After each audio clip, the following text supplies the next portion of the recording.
Good morning, everyone. It's Evan. It's Monday, June 22nd, 9:45 a.m. Central Time.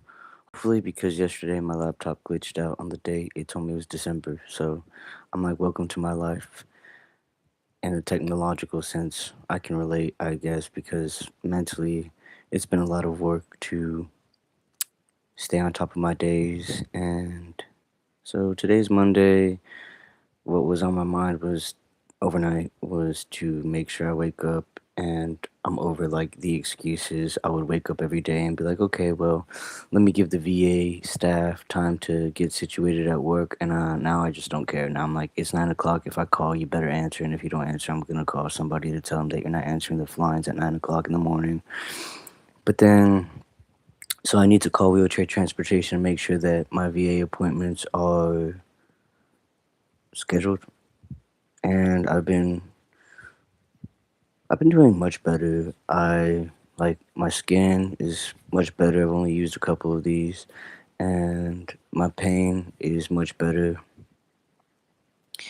I don't want like you know. I know that there's such thing as like placebo effects in so many different treatments, and I don't want to compare, but I also don't want this like to be a false sense of recovery.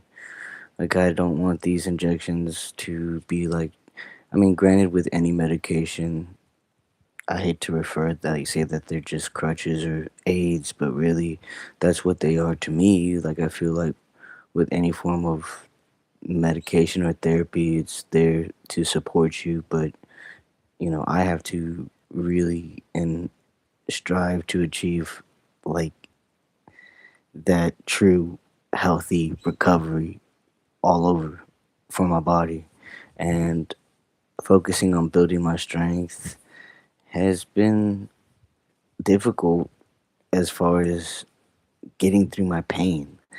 The exercises and the motivation and the will and the drive to heal, that's all fine, and my mental is there, but it's the pain that the past 2 weeks I've been getting treated, and I've it took, I think the hardest first days, the first 2 days were the worst, but after that, not so much. I think I woke up after the second treatment, like the following day, with some discomfort and an injection site.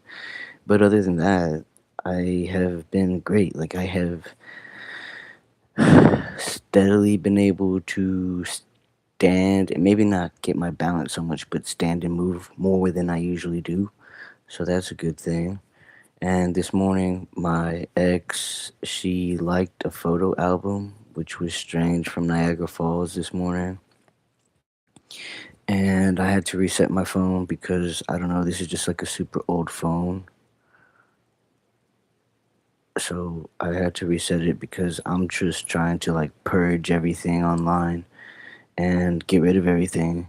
I got rid of a lot of documents yesterday and I recorded that. And right now, what's on my mind is I have a delayed head start, but I also stayed up till like maybe 2 in the morning, something like that, maybe a little before 2. And I just submitted my report. I know I'm behind on homework. Homework's due tomorrow for a lot of things. I think I just do my best, and that's all I can do. And I was like telling myself I'm gonna really stick to what I said and not deflect, and I can be productive. And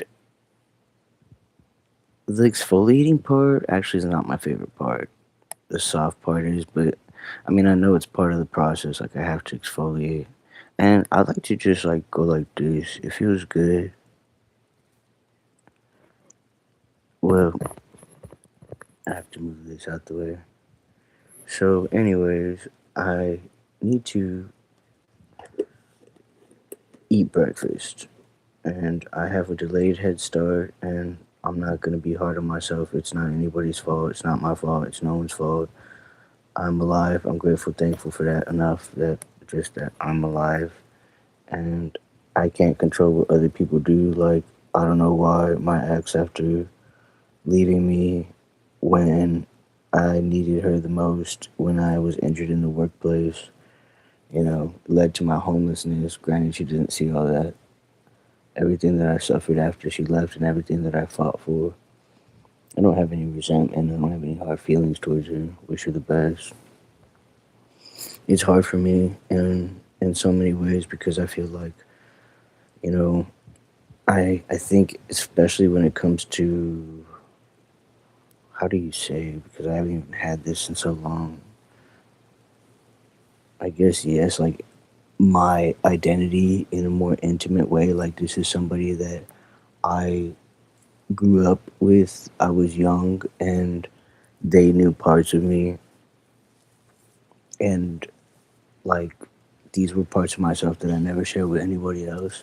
They were the first woman that I did that with, really young girl because we were both young. I was super young, she was young, and we were young. We were young adults. Now I'm a grown man, and I'm just like, you know, I'm not really hurt. Like, I wish everybody happiness and the best. I really do. And like everything, all the suffering, it's just for me. It may be vain, but it's really just all gone away with every wipe. So shout out to Rock Skincare. And I'm like, I can't really stress because if I stress, one, I get sick, I go to the hospital. But I just, I can't do this anymore. Like I have never been in such a horrendous place. Like when I was at that shelter, it was disgusting. My face just physically could not absorb any form of like moisturizer, and it was awful. I don't moisturize well under stress. But anyways, so maybe this is like oversharing TMI, but it really does pick up like my facial hairs, like the ones that I can't see when I shave, which is what I like about this because I feel like this, like when I shave, I don't really shave so much. I think I like to line up. I mean, sometimes when I do, I like just shave everything off, but I don't mean to. Like, I was trying my new barber. So, anyways, this is besides the fact. But I need to eat. I'm just super sensitive when it comes to my skin, and I think that these wipes, like, they're just amazing.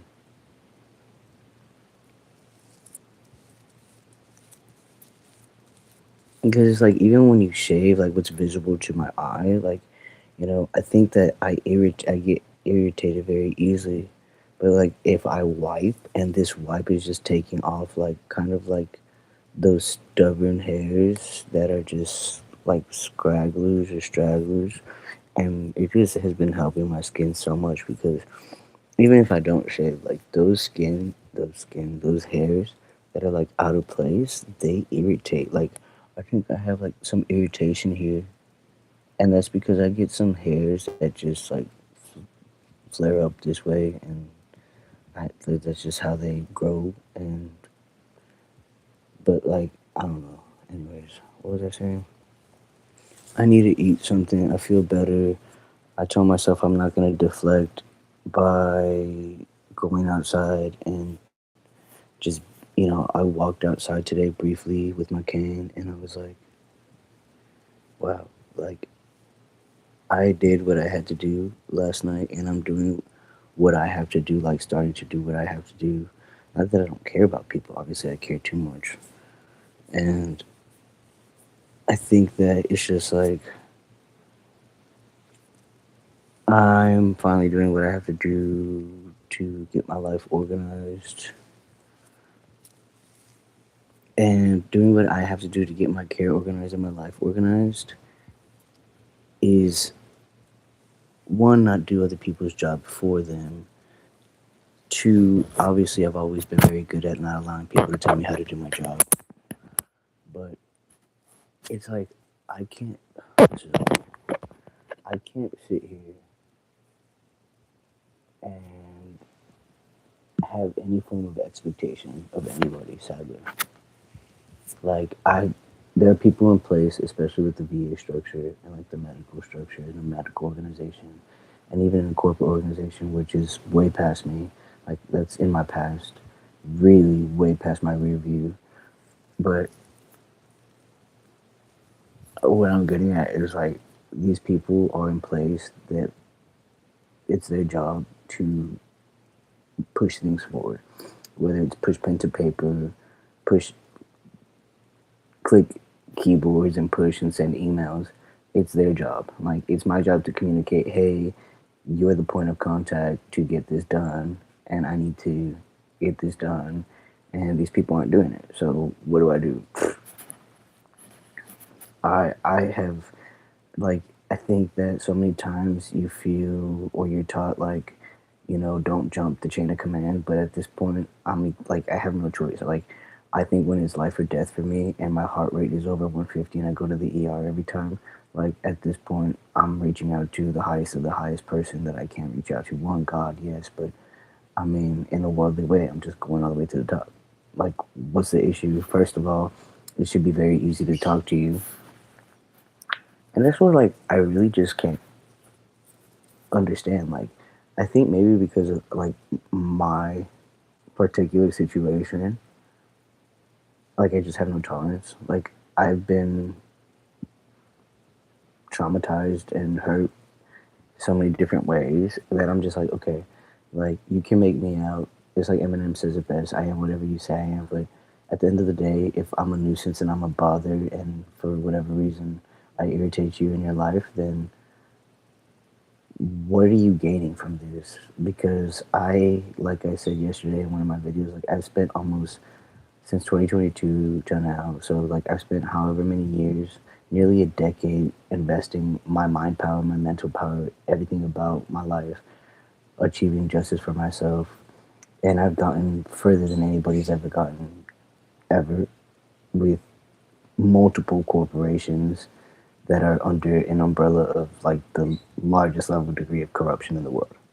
Okay, so where in that realm do I have the time to sit here and make it a mission to irritate you in life? I don't understand. I don't. I never have.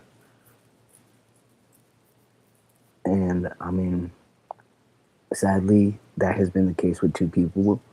And I just reported them last night. I'm like, I'm over you. And somebody, well, my wheelchair driver, Keisha, she told me to reach out to Dr. Candace Matthews. She's like, she don't play that stuff. And I probably will get there in my day, but after just reporting them, I'm like, okay, like, yes, I see that Dr. Candace Matthews is just like this ball of fire, but I hope that even if I reach out to her and I'm like, hey, this is what I went through, I have the receipts, that maybe she can confront these people and say, like, why would you call? Like, there's records in history of these men committing crimes against women. Majority of what I found online is women, and calling, being police officers and calling people racist slurs and doing racist things. And I mean, I have the receipts, so maybe she can step in, but at the same time, I'm like, okay, like, I had to relive this for myself over. It's like Nelly and Tim McGraw song over and over again. I had to live it over and over and over again to where I started to see what everybody that, like, I started to see the amount of support that I'm getting online. I woke up this morning and I have like 6 point something views now, okay, views. And I was just like, whoa, overnight, I've almost gotten 2,000 views. That's just overnight. So that has just helped me a lot. Not that I've ever been seeking or looking for attention, but at this point, why not? I mean, I need all the support I can get. So I think I'll make room for that in my day. Doing my best to, oddly enough, I had to like break out of myself to be myself. Like, I had to break out of deflecting into always being pristine, clean, organized, and now obviously I think I found a steady pace with my life, like in the sense that it's like I can still be all those things hygienically and clean and sterile and nice and groomed and cleaned, but I cannot um I can't let that consume my entire life. and I can't use that as like a mechanism to deflect. And I think I've always been a truthful, honest person. I think that in those instances, in those circumstances where somebody I love has asked me to be honest, I think that it has been difficult for me to be unashamed of loving them. Like, I have every right to love who I love and not be ashamed. Like, somebody said that love in the workplace is as American as American pie, as apple pie. I'm sorry. That's awful. Like, no, no sexual harassment in the workplace, but also doing this dynamic. Well, I'm supposed to be doing this dynamic behavior. I guess it starts now, but it's like in those dynamics, like I think that it was tough. Like it's tough, as they say, to break the ice when you have two people that know how to sculpt and design the ice into everything and anything that they can. Like that's tough. Like you have two people that are in a room, they understand the climate and they understand like what an ice pick is. Like it's really tough because as much as you, I think like for me, I have just fallen victim to sincere analogies on Love Island. That this is where I'm at this point. But it's like even if I watch like those Food Network like pumpkin carving face offs or bake offs or whatever, cook offs and barbecue cook offs, it's like everybody's in their own place, but even though they're all like in the challenge or whatever competition, whatever it may be, not that social interactions are a competition or anything like that or challenging, but they can be challenging. And I think it's more like it's not the rapport or the trust. It's that authenticity of just like we all deserve just natural human interaction and that safety and to feel safe. And I walked outside this morning for the first time with like a natural sense of safety. And I've never felt that before. I've never just naturally gone out into the world and gone outside and just felt safe. And it's a start. And I'm okay with that. And I have seen like okay where my errors have been, but I've never been a man that has just like denied those things. I think I've handled it like okay, like I told you the truth. Was it maybe the most like the full truth? No, but I was truthful. Like I've told you what everyone wants to hear, you know. And now it's not that I was being twisted, but I was homeless, and it's like I love you, and I can't feel anything here in this place. Like I don't feel safe. I feel danger. I feel just pig pride messed with, meddled with, you know, all the time. It's exhausting, and I can't get anywhere with anything in life. And you are someone that I genuinely just see through, and I know that I can walk through this building and this is somebody that sees all of me, and everybody else just saw what they wanted to see or their own insecurities. And I fell in love with this person, and I think that I find an error in my ways, and like I should have just been unashamed. But when you're outnumbered by that many people that are awful and racist and degrading and insecure, it's toxic. So I I feel like I woulda, coulda, shoulda have said,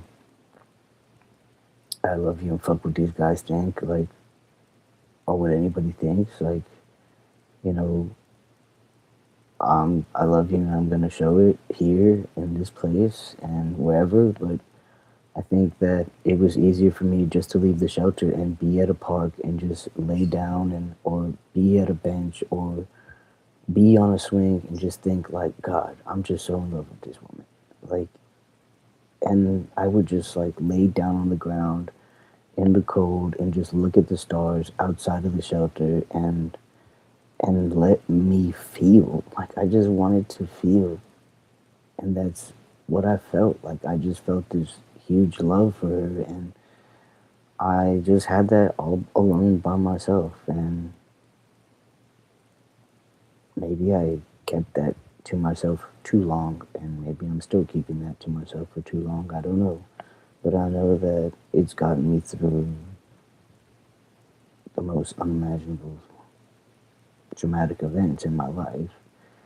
So I just leave it to the universe, and as naturally as that love came, I hope that naturally it heals and builds itself in another way, and I hope that it just doesn't heal, that it transforms into something much stronger, which I know that it's much stronger than everything that was surrounding it at first. And I just thank God that I'm alive and awake today, and I really need to get something to eat, but I jumped online because this is good for me to just let it all out, and I can organize my space and not let it take up my entire day, and no excuses. Like, I think I can have a more organized structure to my day, and tomorrow have a new PCP, a new doctor. I'm not even dwelling on like, oh, what a coincidence, like that now everything's falling through after. It is dangerous, it's dumb, it's stupid. Like these idiots that try to end my life go to the same hospital I do. Nobody's ever been considerate of this. Like you can have the greatest scheduling skills, like granted they never answer the phone anyway. But I mean, people are trying their best now, and that's all I can ask for. Like people are involved and aware of what has happened to me, what is happening to me, and I feel like, thank you God, like I can finally just really just let go, and let go to the point where entirely no, but I'm not gonna just let go and just give up. Like, but I can let go enough to heal. I have been deserving of this healing, and I see that people have done ridiculous things to prevent me from healing, and it's sad. And I just pray. I prayed last night. I said, God, like, please just protect the people that I love, and and reveal to them that I'm safe, that I'm okay, and so that's all I can do is stay prayed up, and I need to eat something so that I can get back into, you know, purging content, getting rid of these things, and I need my own life. Like I want to live. I want my own house. What is stopping me from being in my own house? I'm over this. Whatever this is, I'm over it. I just want to eat. It's already almost lunchtime, sadly, but I want to eat a light breakfast so I can catch up in the day. I haven't checked my emails in probably weeks now because I just don't care anymore. What's the point? Now everybody's getting in tune with their technological self. Get over yourself.